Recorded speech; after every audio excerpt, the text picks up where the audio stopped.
केदारनाथ धाम, जिसकी कथा और रहस्यों को जो पूरा सुनता है उसके जन्मों जन्मों के पाप मिट जाते हैं और भगवान शिव उसे निरोगी और हमेशा खुश रहने का आशीर्वाद भी देते हैं। दोस्तों, आज मैं आप सभी को केदारनाथ धाम के उन 10 रहस्य के बारे में जानकारी देंगे जिसे हमारे भारतवासी बहुत कम जानते हैं। भगवान शिव खुद यहाँ पर 24 घंटे विराजमान रहते हैं और ऐसे में उनकी इस धाम की कहानी के बारे में जो भी सुनता है वो धन्य हो जाता है। इसीलिए दोस्तों, इस वीडियो को पूरा जरूर देखेंगे और कमेंट बॉक्स में हर हर महादेव जरूर लिख देंगे। तो चलिए इस वीडियो को शुरू कर लेते हैं। पहला रहस्य, केदारनाथ धाम का रहस्यमय निर्माण। केदारनाथ मंदिर का निर्माण बड़ी बड़ी पत्थरों, चट्टानों, शिलाखंडों से किया गया है। इन शिलाखंडों को आपस में जोड़ने के लिए इंटरलॉकिंग तकनीक को अपनाया गया है, जिसमें कहीं भी सीमेंट इत्यादि का प्रयोग नहीं किया गया है। अब इसमें सबसे बड़ा रोचक तथ्य और ऐसे ही है जो केदारनाथ धाम से समुद्र तल से 22,000 फीट की ऊंचाई पर स्थित है। इतनी अधिक ऊंचाई पर इतनी विशाल शिलाखंड को पहुंचाना और फिर उन्हें एक के ऊपर एक रखकर इंटरलॉकिंग करना किसी मानव के लिए सक्षम नहीं दिखता।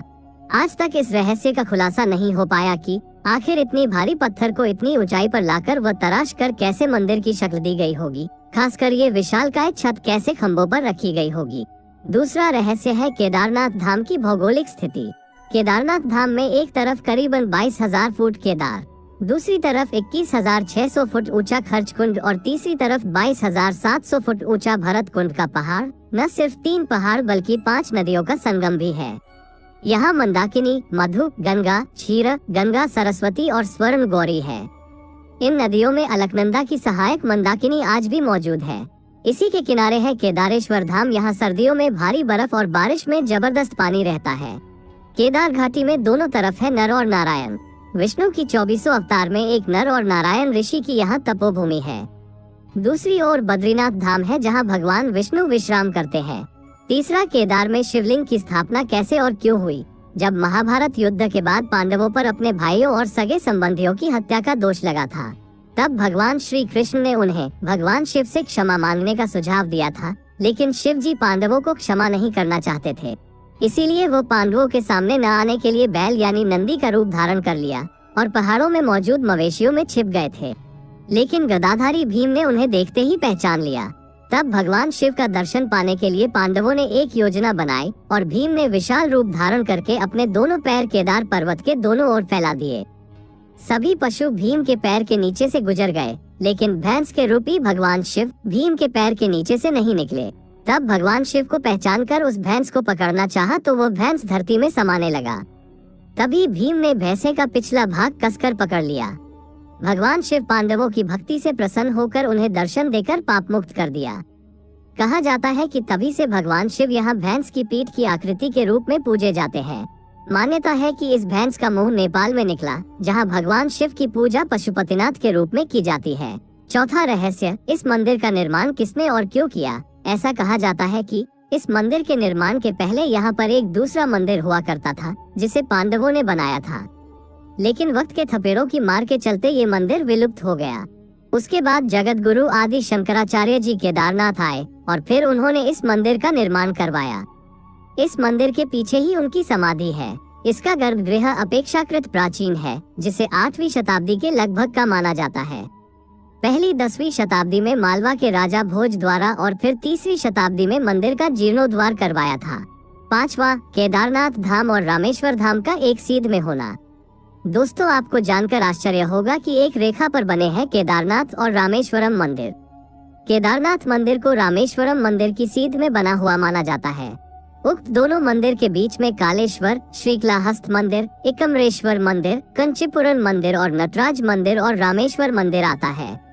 ये शिवलिंग पंचभूतों का प्रतिनिधित्व करती है, लेकिन आज तक इसका खुलासा कोई नहीं कर पाया कि आखिर ये सभी मंदिर एक ही सीध में कैसे और क्यों बनाए गए थे। छठा रहस्य, आखिर केदारनाथ धाम 400 वर्षों तक क्यों और कैसे गायब हो गया। देहरादून के वाडिया इंस्टीट्यूट की हिमालयन जियोलॉजिकल वैज्ञानिक विजय जोशी के अनुसार 3वीं से 7वीं शताब्दी तक यानी 400 साल का एक छोटा हिमयुग आया था, जिससे हिमालय का एक बड़ा क्षेत्र बर्फ केंद्र में दब गया था। उसमें ये मंदिर क्षेत्र भी था। वैज्ञानिकों के अनुसार मंदिर की दीवार और पत्थरों पर आज भी इसके निशान देखे जा सकते हैं। दरअसल केदारनाथ धाम का ये इलाका चूराबारी ग्लेशियर का ही एक हिस्सा है। वैज्ञानिकों का मानना है कि ग्लेशियरों के लगातार पिघलते रहने व चट्टानों के खिसकते रहने से आगे भी इस तरह का जल प्रलय या प्राकृतिक आपदाएं जारी रहेंगी। 7वां, केदारनाथ धाम का रहस्यमयी दीपक। दोस्तों, केदारनाथ धाम के साथ साथ यहाँ मौजूद दीपक बहुत रहस्यमयी है। आपको जानकर आश्चर्य होगा कि ये दीपक 6 महीने तक नहीं बुझता। दीपावली महापर्व के दूसरे दिन शीत ऋतु में मंदिर के द्वार बंद कर दिए जाते हैं, लेकिन 6 महीने तक मंदिर के अंदर दीपक जलता रहता है। पुरोहित सम्मान के साथ पट बंद करके भगवान के विग्रह एवं दंडी को 6 महीने तक पहाड़ के नीचे ऊखीमठ में ले जाते हैं। 6 माह के बाद मई में केदारनाथ के कपाट खुलते हैं, तब उत्तराखंड की यात्रा प्रारंभ होती है। 6 माह तक मंदिर और उसके आसपास कोई नहीं रहता, लेकिन आश्चर्य की बात यह है कि 6 माह तक दीपक भी जलता रहता है और निरंतर पूजा भी होती रहती है। कपाट खुलने के बाद ये भी आश्चर्य का विषय है कि वैसी की वैसी सफाई भी यहाँ मिलती है जैसे कि मंदिर को बंद करते वक्त छोड़ा गया था। 8वां रहस्य, आखिर क्यों और कैसे लुप्त हो जाएगा केदारनाथ धाम। पुराणों की भविष्यवाणी के अनुसार इस समूचे क्षेत्र के तीर्थ विलुप्त हो जाएंगे।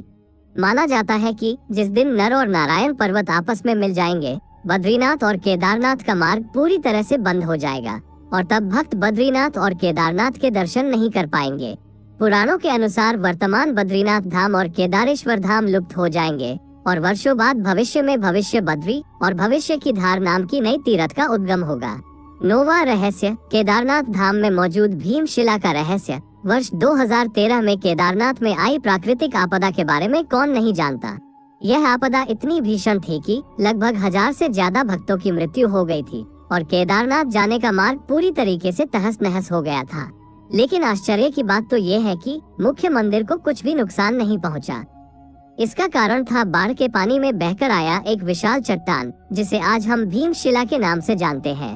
2013 में जब बाढ़ का पानी तीव्र गति के साथ केदारनाथ धाम मंदिर की तरफ बह रहा था, तब उस पानी के साथ साथ एक विशालकाय चट्टान भी मंदिर की तरफ बहती हुई आई और ठीक मंदिर के पीछे आकर रुक गया।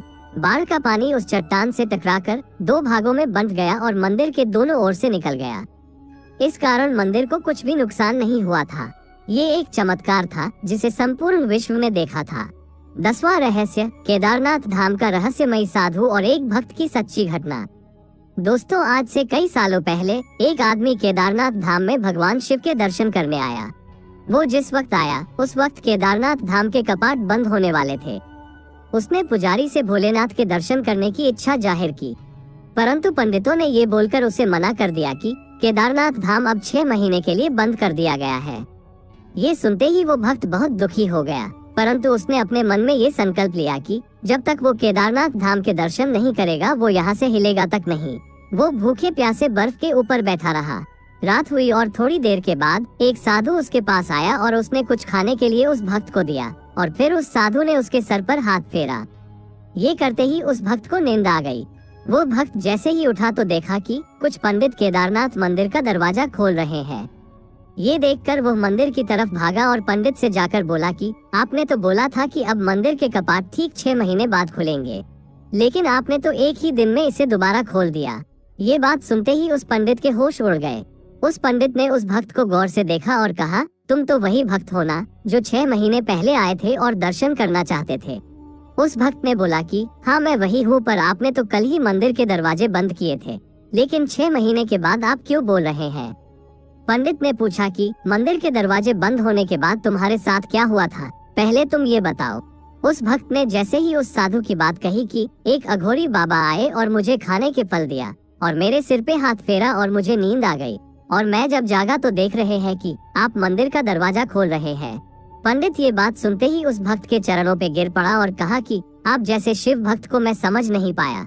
भगवान भोलेनाथ ने समय चक्र को पल भर में आपके लिए 6 महीने आगे कर दिया ताकि आपको तकलीफ ना हो। दोस्तों, ये घटना बिल्कुल सच्ची है। भोलेनाथ तो भोले हैं, वो भाव के भूखे हैं, चाहे देव हो या दानव, जिसने उसे मन से पूजा वो उसी के हो गए। तो दोस्तों, ये थे केदारनाथ के 10 वो अनसुलझे रहस्य। वीडियो अच्छा लगे तो वीडियो को लाइक, शेयर और सब्सक्राइब बटन को क्लिक कर बेल आइकॉन को प्रेस करना नहीं भूलेंगे। तो चलिए मिलते हैं हमारे नए वीडियो के साथ। धन्यवाद।